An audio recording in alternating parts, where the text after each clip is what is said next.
Oh, I like this. One guy seemed like he's a really good godly guy who emailed me.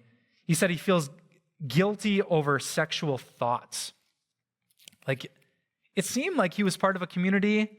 I couldn't tell if this was his Christian or non-Christian friends who would talk about sex, but then he would I'm thinking about sex, and it's not good, and I feel guilty over that, so what am I supposed to do?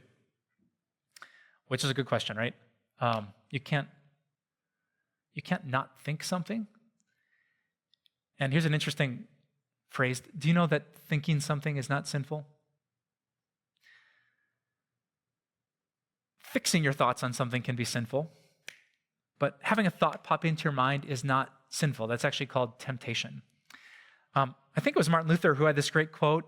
He said, "You can't stop the birds from flying over your head, but you can stop them from making a nest in your hair." It's a good quote, right? Like I can't stop those birds from flying up there, but if I'm just sitting around I can't do anything about that, as they put up little twigs and branches, they're like, no. It's the same with your thought life, right? Because Christians will feel guilty, this random thought about a coworker or something super inappropriate. Or a guy once told me, sometimes I see people at church and I would say the fact that is crossing your mind, the thought pops in there, but I'm going to fight it. That's not sin, that's just temptation. So if Jesus was tempted, which what Hebrews 2 and Hebrews 4 says, he was tempted in every way. You can't be tempted unless you actually think about something. So I'd say if you're a Christian and thoughts pop into your mind or someone's talking about something, but you try to take that thought captive and filter it through a Christian lens, you're not sinning and you don't have to feel guilty. You're actually doing the exact thing that Jesus did. So I want to take thought sin seriously, but that's really fixing our thoughts on something, not having some random thing pop into our head.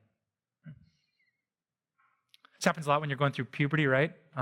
Especially lots of young men will just have dreams that they can't control and feel guilty about dreaming, but they get up and they're like, but that's not you. That's not a choice that you made. That's not a sin that you committed. It's just something that happens. So that's birds flying over your head, not make a nest in your hair. My passage there was Hebrews